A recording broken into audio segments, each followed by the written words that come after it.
Hi అందరికీ వంటశాల ఛానల్కి స్వాగతం అండి. ఈరోజు మన వంటశాలలో వచ్చేసి రుచికరమైన అలాగే చాలా సింపుల్గా చేసుకునేలాగా ఎగ్గు కర్రీ అండి. కోడిగుడ్డు పులుసు చాలా బాగుంటుంది. టేస్ట్ చాలా సింపుల్గా చేసుకోవచ్చు. మనకి ఈ కర్రీ కోసం అయితే ఎక్కువ మసాలాలు కానీ ఏం అవసరం లేదు.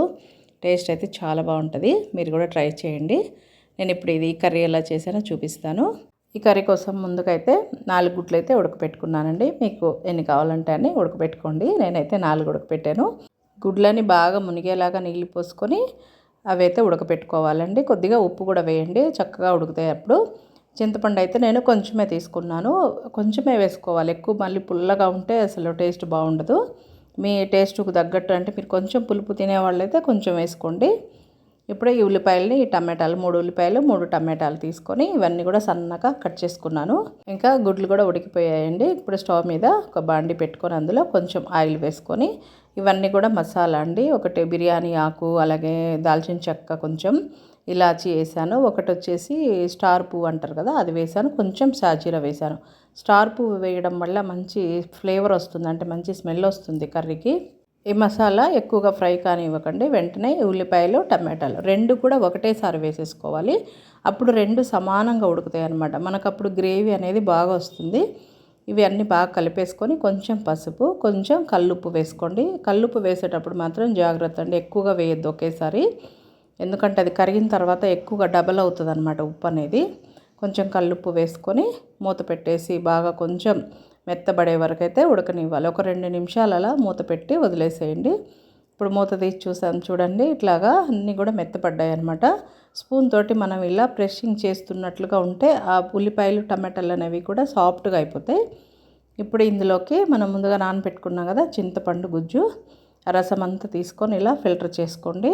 మరీ చింతపండుని అయితే మరీ ఎక్కువగా పులుపు వేసుకోకండి. మిగిలిన ఫ్లేవర్ టేస్ట్ అనేది తెలియదు అనమాట. ఓన్లీ మనకు చింతపండు టేస్టే తెలుస్తుంది. కొంచెం వేసుకుంటే సరిపోతుంది. ఇప్పుడు ఈ విధంగా అంతా ఒకసారి బాగా కలిపేసుకొని ఇందులోకి మనకు కావాల్సినట్టుగా గ్రేవీ, మీకు ఎక్కువగా కావాలనుకుంటే దానికి తగ్గట్టుగా వాటర్ అయితే తీసుకోండి. మీకు గ్రేవీ అవసరం లేదనుకుంటే కొంచెం వాటర్ తీసుకుంటే సరిపోతుంది. అలాగే 1 స్పూన్ అయితే కారం వేసాను. కారం వేసి బాగా కలిపేసుకొని ఇంకా ఇప్పుడు ఇందులోకి నేను ఒక 2 కప్పులు వాటర్ అయితే తీసుకున్నాను. మనకు చపాతీలోకైనా, రైస్లోకైనా, అలాగే ఏదైనా మనం వెజిటబుల్ బిర్యానీ చేసుకున్నా కూడా బాగుంటుంది. ఇప్పుడు మనం తర్వాత వాటర్ పోసేదానికంటే ఇలా ముందే వాటర్ పోయాలన్నమాట. అప్పుడు చక్కగా ఉల్లిపాయలు టమాటాలు ఈ వాటర్ ఇదంతా కూడా బాగా ఉడికి గ్రేవీలాగా, మంచి గ్రేవీలాగా తయారవుతుంది. అసలు ఎంత మంచి స్మెల్ వస్తుందండి, చాలా బాగుంది. ఇప్పుడు ఈ విధంగా చూడండి, మనకి గ్రేవీ కూడా బాగా చిక్కబడింది కదా. ఇప్పుడు గుడ్లనైతే ఇంకా నీట్గా పొట్టు తీసేసుకొని చిన్న చిన్న ఘాట్లు మీకు ఎలా నచ్చితే అలాగా ఘాట్లు పెట్టేసుకొని అందులో వేసుకోవడమే. నేను ముందుగా అయితే ఫ్రై చేయలేదండి ఎగ్స్ను, నేను ఇలా వేసేసాను. మీరు కావాలంటే ముందుగా కూడా ఫ్రై చేసుకోవచ్చు. మనము గుడ్లని ఉప్పు వేసి ఉడకపెట్టాం కదా, గుడ్లు కూడా బాగుంటాయి అన్నమాట. టేస్ట్ అనేది చక్కగా పైన పింక్ అనేది కూడా మనకి ఈజీగా వస్తుంది అన్నమాట తీసేదానికి. ఇప్పుడు ఈ గుడ్లు వేసి ఇదంతా కూడా ఒకసారి బాగా కలిపేసుకొని 1 స్పూన్ వచ్చేసి ధనియా పౌడరు. నేను ఇందులో అల్లం వెల్లుల్లి పేస్ట్ అయితే వేయలేదండి, కానీ టేస్ట్ వేరేగా ఉంటుంది అనమాట. అందుకని నేనైతే వేయలేదు. మీకు కావాలంటే వేసుకోండి. అలాగే కొంచెం కరివేపాకు, కొంచెం పుదీనా అనేది మామూలుగా ఏంటంటే టేస్ట్ గురించి కూడా కాదు, ఆరోగ్యం గురించి అనేది మేము ఎక్కువగా వేస్తుంటాం కూరల్లో. మీకు కావాలంటే వేసుకోండి, లేదంటే లేదు. పుదీనా వేసినా సరే టేస్ట్ అనేది ఏమాత్రం మారదు, చాలా బాగుంటుంది. అలాగే కొంచెం మిరియాల పొడి అయితే అస్సలు స్కిప్ చేయొద్దు, వేసుకోండి, బాగుంటుంది టేస్ట్. ఇదంతా కూడా వేసి బాగా కలిపేసేయండి. కరివేపాకు తాలింపులో వేసేదానికంటే ఇలా మనం గ్రేవీ ఉడుకుతున్నప్పుడు వేస్తే బాగుంటుంది. ఎక్కువ టైం కూడా పట్టదండి కర్రీ చేసేదానికి, చాలా ఫాస్ట్గా అయిపోతుంది. ఇప్పుడైతే మనకు కర్రీ మొత్తం అంతా రెడీ అయిపోయిందండి. లాస్ట్లో కొంచెం కొత్తిమీర వేసుకున్నాను, మర్చిపోయానండి. కసూరి మెత్తి కూడా కొంచెం వేసాను. టేస్ట్ మాత్రం చాలా బాగుందండి, చాలా చాలా బాగుంది.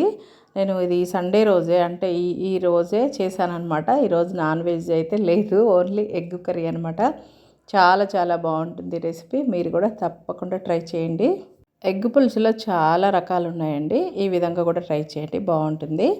అలాగే ఎవరైనా సరే నా ఛానల్ కొత్తగా చూస్తున్నట్లయితే ప్లీజ్ ఒక లైక్ చేసి సబ్స్క్రైబ్ చేసుకోండి. ఈ కర్రీ మీరు కూడా ట్రై చేసి మీకు ఎలా వచ్చిందో నాకు కామెంట్ అయితే చేయండి.